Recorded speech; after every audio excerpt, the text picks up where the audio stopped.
Hi there. Welcome to another episode of Financial Freedom Through Property. My name is Lawrence Bull. I'm the author of Financial Freedom Through Property. I'm also a property coach and an investor. I'm really excited to be going on this journey with you. So let's jump right in and get started with Now, today's self-awareness session. basically means that you know your strengths, you know your weaknesses, you know what kind of events trigger you, you know what you're feeling at certain times during the day. And why this is important is if you know how you feel and how you react, you can then change and adapt your approach when working with different personality styles. So the reason why we start with self-awareness is we need to understand who you are, what your drivers are, and then once you understand that, you're able to adapt your approach to better align with other people. Now, one of the best frameworks that I've come across for self-awareness is a concept known as wealth dynamics, made by a South African guy called Roger Hamilton. Go and research it. Very, very interesting. And his philosophy is quite simple, is that the only way you can get paid is when you contribute or add a lot of value. Right? And that makes a lot of sense, right? If you add a lot of value, you can charge for that time, you can charge a lot of money. So value equals money. So what he's done is he's built this framework of 8 different types of profiles, and each one has got a different value that they bring to the world, and thus they can make money from that value. So I've decided to use this framework to explain self-awareness so that you can see, of the 8 profiles, which one of these most aligns to you. What value do you bring most to an organization or to our country that you can get paid for? So first of all, we start here with an empty block. You can see the top and the bottom part of the blocks. That is known as your thinking dynamic, right? So on the top, you've got people who are intuitive, big picture thinkers. The value they bring to life is innovation. So that's somebody like, I would think, a Richard Branson, right? Really up top there, very big picture thinker. On the bottom, you've got somebody who's more data driven. So on top is intuition, it's vision, it's strategy. At the bottom, it's operation, execution, data, sensory, and the value they bring is timing. Okay. If we look now on the left and the right hand side, this is known as the action dynamic. So on the left, you've got people who are introverted, right? People who shy away from social interactions. What they're very capable and very proficient at doing is multiplying. They can multiply, simplify, and multiply. On the right, you've got extroverts. What extroverts do is they magnify. Think of an extrovert speaking on stage. They excite you. They motivate you. They magnify the sensation of feeling amazing. So those are the 2 different types of dynamics. So taking that into account, you can plot out 8 different personalities. Now what I want you to do is, when you're going through this, is, well, obviously think about yourself and say, which one of these categories do I fit into? But also try and associate to people in your life. See who of these people, or what people in your life fit into these categories. So let's start right at the top. We've got the creator. This is an ideas person. This is the Richard Branson, right? They create a spark, they are excitable, they come up with a vision, they don't execute, they just come up with the idea. Now, this is why Richard Branson has created over 200 companies, because he's a visionary. That doesn't mean he executes. He's actually very, very poor at execution. He's very good at networking, ideas, and motivating people. So someone who's an ideas person needs to create things in order to add value. So, for example, I sit in this category quite often, and that's why I love creating apps. I love creating content. Creating this online university has been a pleasure for me, because I love to create new things. So if you are someone who loves to create, you're then a creator. You should be focusing your time and effort on creating things, because that's the biggest value you can add. Let's go off now to the right hand side. This is known as the star. So if the creator brings the spark, the star brings the sparkle. The star is the person who can stand up on stage and promote and sell any idea that's brought to them. The best example I can give you is Oprah Winfrey. If you've seen some of her shows, you'll see she doesn't really create products herself. What she does is she promotes other people's products on their behalf.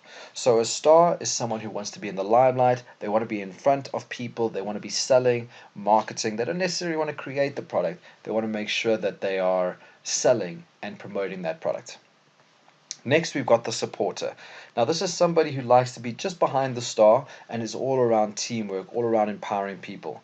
Now, the person I can say confidently who is the best supporter I know is a guy by the name of Andrew Walker on the right-hand side there. He is the founder of the SA Property Investors Network and happens to be my coach from 5-6 years ago.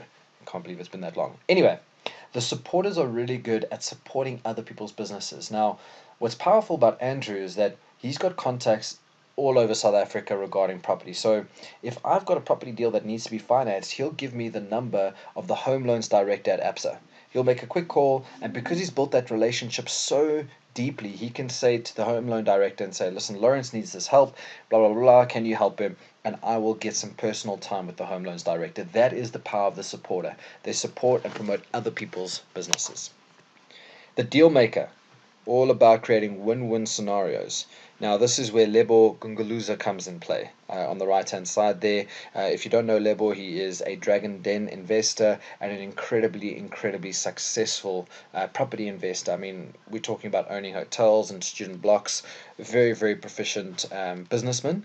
And what he does is he finds distressed sellers, hungry buyers, he puts them together. You know, he goes often to London to raise financing for investment opportunities in South Africa. So he is the kind of person that can take two people with a common interest, bring them together, make a deal happen. It's all about timing with Lebo, which is fantastic. Next, we've got the trader. This is somebody who can time the market. They understand when is the best time to buy and when is the best time to sell. So here, Patrice Motsepe for me is probably the best example. He is you know him today as the mining magnate in South Africa, owner of African Rainbow, and an incredible businessman. And the reason why he was successful is he bought gold mines at a very reduced price at the right time, and that is how he has built his fortune and his wealth. So if you're a trader, you're very good at timing the market, knowing when to buy, when to sell. Now we're going to the introverted side. So on the right is the extroverted, now we're going to the introverted side. This is known as an accumulator.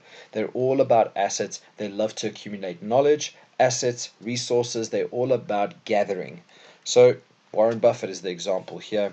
I heard a very interesting statistic that he will read financial reports of 10 years for one company before even considering investing in that company. So he will go through 10 years worth of financials, reports, audited financials to understand, is this a good investment opportunity or not? You know, so he's an accumulator of knowledge, of assets. He's also, I think, currently the third or fourth richest man in the world because of his investments in Coca-Cola and Berkshire Hathaway, something like that. I don't know his company's name, Berkshire, something like that. I don't know. Then we go to the Lord. The Lord is someone who's proficient at cash flow, and here we've got Sergey Brin. He is a co-founder of Google. Now, Larry Page is the front end of Google. He makes sure that the customer experience is proficient. Sergey Brin is the Lord. He is the person making sure that every single transaction, every single movement on Google has got some sort of commercial aspect to it. So whether it's Google Ads or YouTube or any other kind of product that they offer, how can we commercialize it? That is what Sergey Brin and what Lords are incredibly good at. Lastly, we've got mechanics, and mechanics are all about operational systems.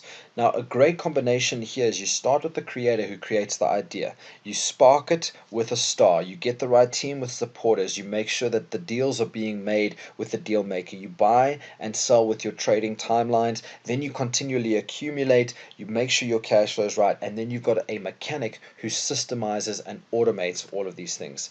So here is the founder of Alibaba, which is one of the biggest dropshipping companies in the world. His name is Jack Ma, and essentially what he's done is he's created a system which connects buyer and seller.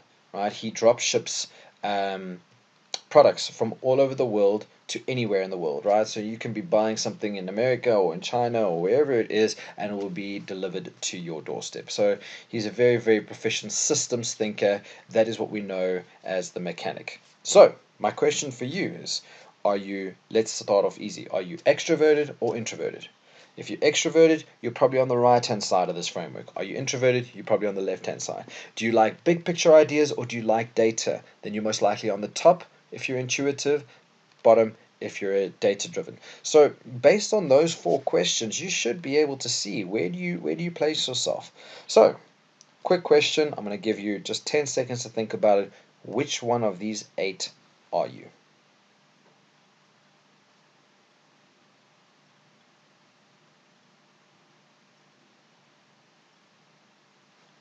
I hope that you came up with an answer, and please remember that there isn't a right or a wrong. There isn't a better or or a worse, right? If you're a creator, that's fantastic. You then need to partner yourself up with a mechanic and maybe with a supporter to make sure that you've got the systems in place, the execution in place, you've got the right team around you. If you're a star, then maybe partnering with the creator is a good idea, because then you have products to sell. If you're a deal maker, make sure that you're also working with a trader, because you'll be able to time deals together. You'll be able to find opportunities and then work with a supporter. So it's not necessarily about trying to change who you are. It's about understanding who you are, understanding the people you're with, and then leveraging everybody's skills. Thank you for watching another video on your step to financial freedom. Now, if you enjoyed this content and you're looking at what your next steps would be, well, firstly, go and look at my property investment coaching package. You can find that on lawrencebull.com/coaching. I've put the URL there. It'll explain what the coaching package entails. Alternatively, please go and get a copy of my book. You can get it at any exclusive books, or you can follow that incredibly long link, which is lawrencebull.com/product/financial-freedom-through-property.